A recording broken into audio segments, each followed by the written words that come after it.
you like surprises, ladies and gentlemen? I jolly well hope so. Willkommen, bienvenue, and welcome back to yet another mountainously fatuous episode of Duncombe House Diaries. Nothing much to report this week, really. We've only gone and put the first layer of Duncombe House Green onto the bay windows, and with the help of my spectacular sister, have even managed a first coat of cream on the trims. I decided to enlist the help of King Julien in order to organise a positively covert surprise for Jazzy, which very nearly ended in disaster. After an entire year of being able to see the roof from inside of the house, we have finally added a highly insulating ceiling system to the room of doom, in part by stuffing an entire flock's worth of sheep's wool into the loft.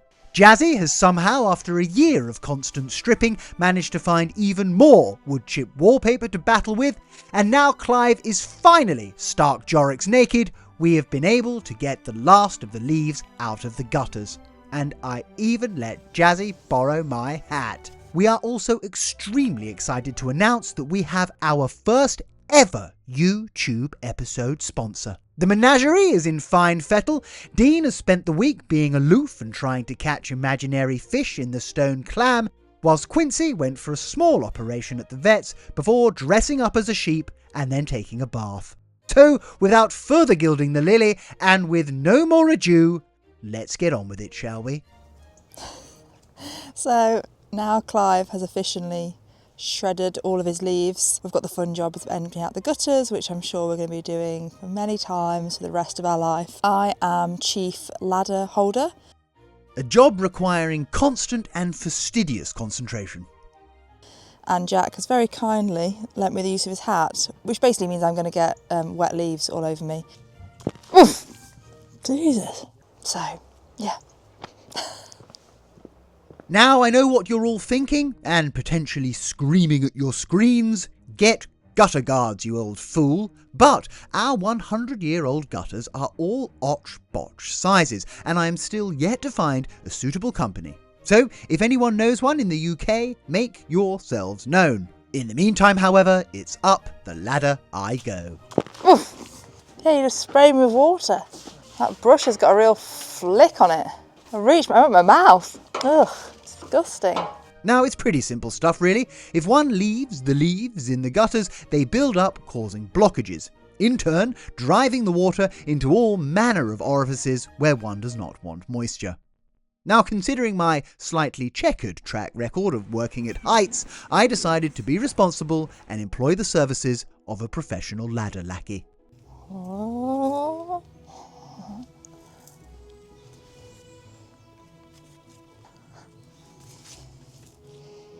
For some unbeknown reason, when I started clearing out these gutters, I was hit by the overwhelming stench of fish. Ugh. What does that mean? I'm not sure it means anything. Gas? Why would fish mean gas? Isn't it if you smell fish, that's like a gas leak? No, that's if you smell gas. What? I thought if you smell fish, that means there's a gas leak. And this is what I'm dealing with on a daily basis. No, I think there's like a household thing that if you smell fish, it means like there's a gas leak. Or your electrics have burnt. I don't know. I'm sure someone told me that. It might have been my mother though, so. Ah, okay. Well, that immediately explains it.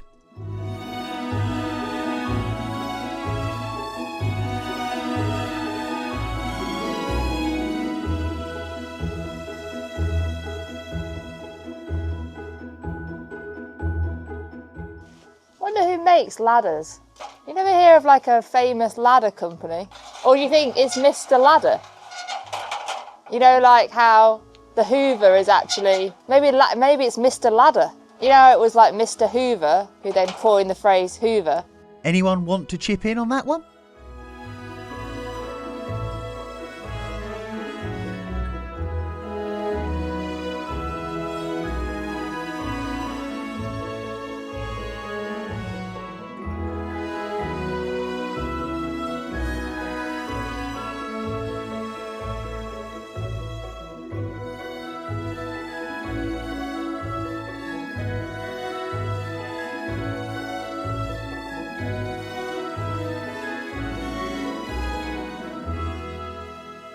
And there we have it. Before we knew it, we were all ready for the deluge of Storm Claudia.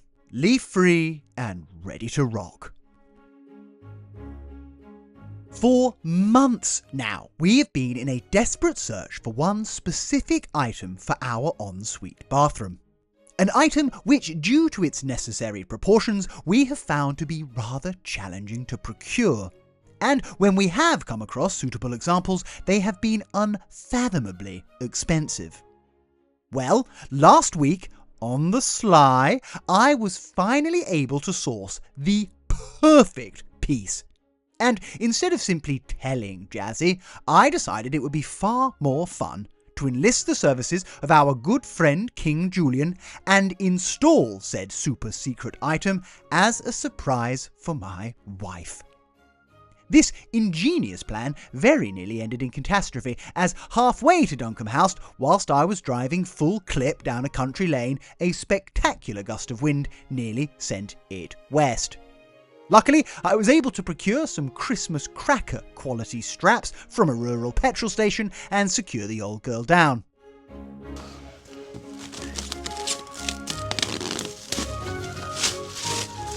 Let me reveal to you all the first fantastic element of what is going to be our exquisite ensuite. Ladies and gentlemen, allow me to present a large cardboard box. Incidentally, a large cardboard box with built-in handles. What will they think of next? So I hailed Julian and we wrestled our way up the stairs.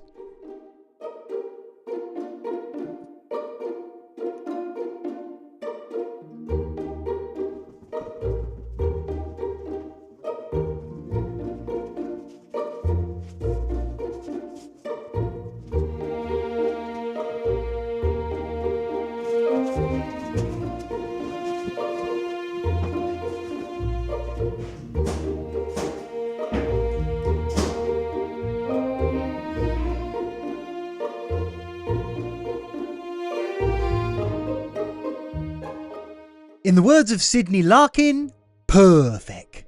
Now all I had to do was get the girls, all three of them, up to the house for the big reveal. Good morning from a finally dry house. It has been such horrendous weather here the last few days. It has just been really bleak and awful to work in. You'll see Quincy behind me in her little surgery jacket, which is instead of a cone to stop her licking her wounds. No need to fret, ladies and gentlemen. Quincy had to pop to the vets for a very minor operation and she is in the finest of fettle. I've been banished to the drive for the moment. Jack has a surprise for me, which is both exciting and quite scary because, as I'm sure a lot of you are starting to get to know Jack now, he's very impulsive. So I could walk around the corner and there could be a llama, there could be a flock of geese. What bizarre things to choose. I honestly have no idea. But anyway, I am waiting here until I'm summoned for the surprise. By the power duly vested in me by absolutely no one, I hereby summon you all for your surprise. Quincy, come on. Just checking there's no holes in the floor. You come in, Bej. Is Quincy coming? I think so. Dog, Quincy? Unos, dos, tres. Oh, it's so, I can't get over its how many it is. It's so dinky. It's like, It's not all excitement and extravagance here at Duncombe House. As you know, Jazzy and I are doing the vast majority of this renovation ourselves. To be perfectly frank, it's the only way that we can afford it. And last week was no exception.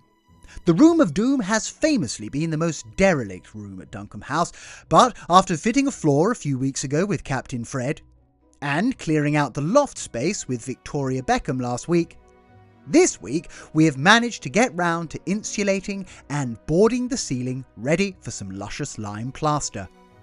Now we are using Thermafleece wool slabs in the Room of Doom. In my book, the mere fact that this stuff is made of 100% British sheep's wool would make it pucker enough, but the fact that it's also breathable and, unlike fiberglass insulation, causes zero irritation makes it a total no-brainer. Not only does Thermafleece insulation provide a sustainable insulation solution in both heritage and modern properties, but it is absolutely perfect for dressing your dog up as a sheep. Now, I'd say that we'd created a wolf in sheep's clothing, but Quincy is about as far away from a wolf as is humanly imaginable. After a criss-cross layer of wool slabs up in the loft, we then added some insulating wood fibreboards by Lime Green, which we purchased, as always, from Ian Womersley and his team of heritage heroes at Womersley's Traditional Building Supplies in Yorkshire. Now, these boards are also insulating, breathable and more sustainable than their gypsum counterparts. They very handily come with a tongue and groovy, which means that you don't have to necessarily line them up with the joists. So, after months of freezing our Royal Rastafarian near-nears off, we were very ready to start insulating.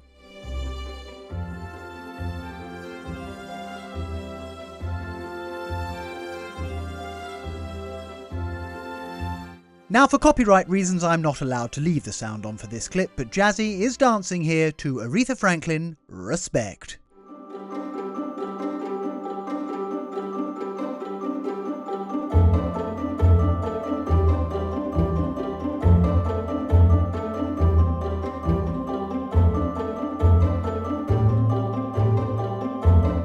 These wood fibreboards are actually very easy to install.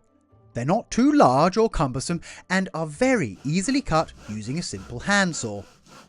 This corner, however, where 3 boards meet at 3 different angles, was slightly confuzzling.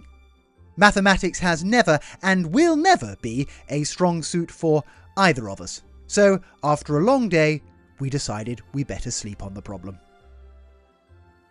Good morning, good morning. It is bright, well, dark and early on this Tuesday morning. We are back in the room of doom. We're about to finish that final corner, putting the boards on. We've laid all the insulation upstairs. This room is going to be so incredibly warm, and then we can actually start plastering these 2 external walls.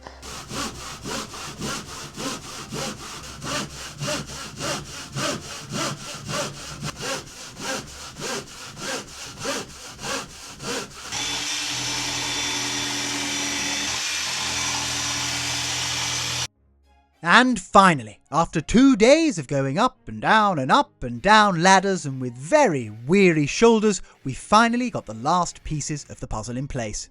And after a thorough tidy away and sweep up,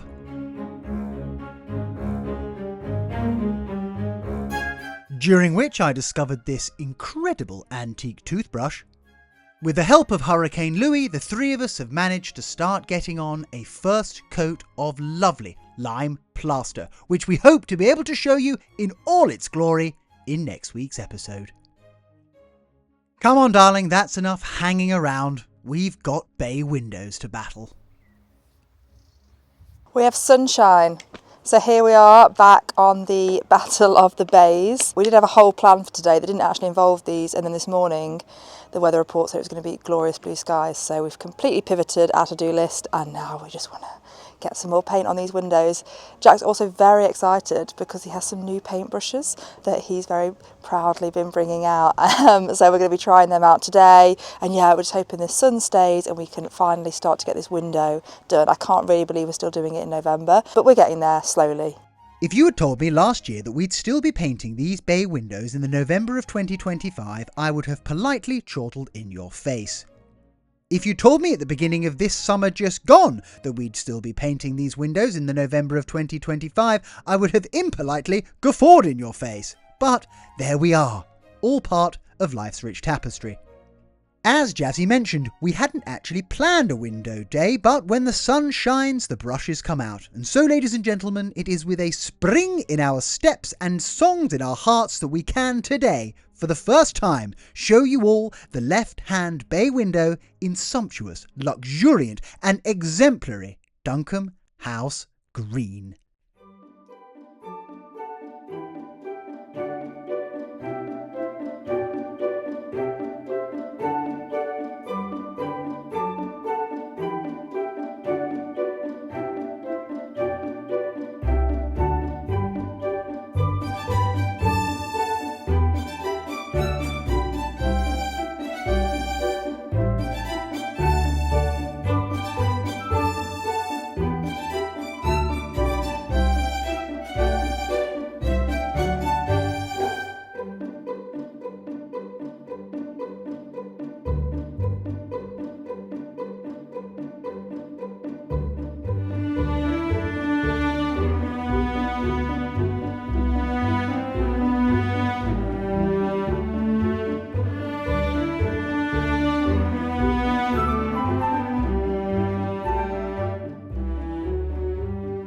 Now before I give you all the first unadulterated glimpse of Duncombe House's new face, we have a little business to attend to.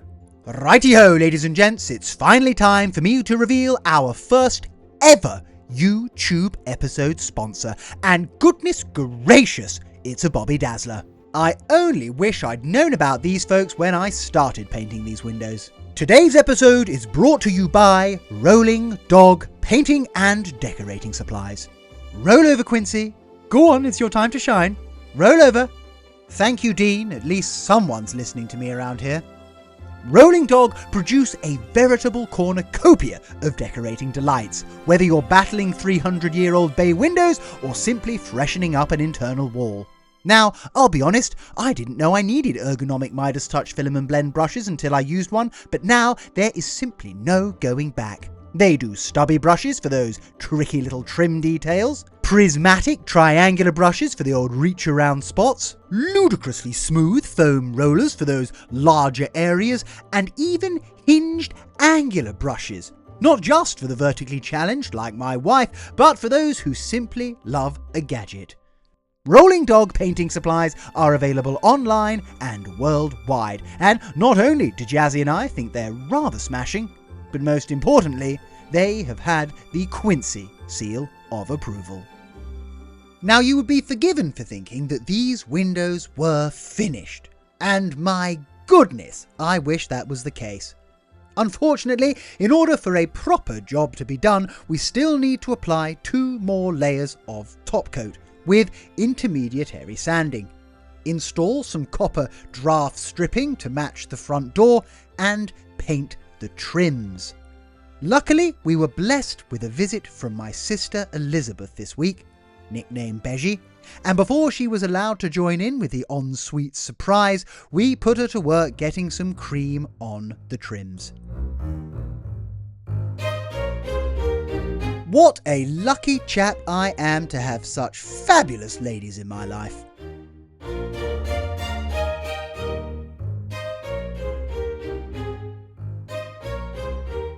And even if I do say so myself, I think she's looking rather magnificent. Right, come on then, let's get back upstairs and have a little look in that ensuite. Just checking there's no holes in the floor. 3, 2, 1. Oh, it's so, I can't get over its how many it is. It's so dinky. It's like, it looks like a toy bath. Oh my god, it's perfect. Oh, Quince! So deep. Can I get in? Yeah. It's like a swimming pool. It's like a mini swimming pool. Oh, it's so good. Think of that with like bubbles.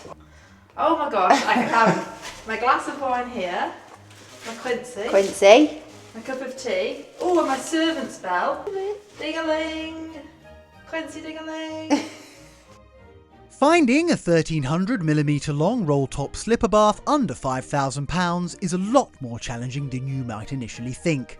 For some unbeknown reason, the smaller the bath, the more expensive they seem to be. Either way, Jazzy and Quincy are both happy chappies, which is, of course, the main thing. The big question which remains, however, is where we actually install this little bath. We have 4 realistic options, and we would very much appreciate your feedback. A. As you see it, square on in front of the window. Option B. Offset with the taps in the corner and the view straight out across the valley.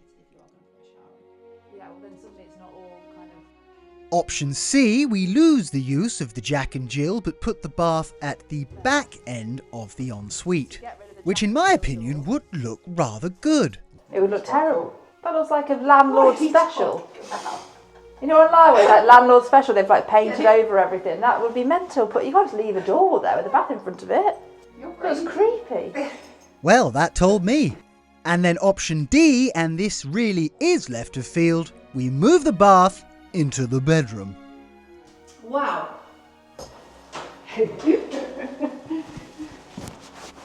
Oh my goodness, it's so cozy.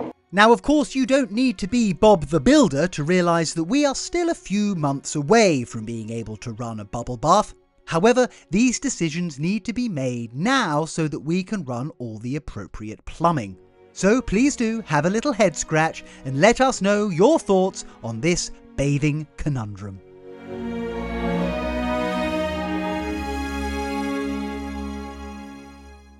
My friends, once again we are compelled to thank you all from the bottom of our hearts for being so truly supportive of our odd little journey, and somehow enriching even further what is for us already the most rewarding of odysseys. Next week, and I do not say this lightly, we might actually be revealing the finished facade of Duncombe House as the 2-year bay window campaign enters its final days. On top of that, we will also be celebrating our most magnificent site manager's 30th birthday, and no doubt facing myriad other challenges which haven't even crossed our minds yet. Ladies and gentlemen, have a splendiferous week, and until next time, TTFN.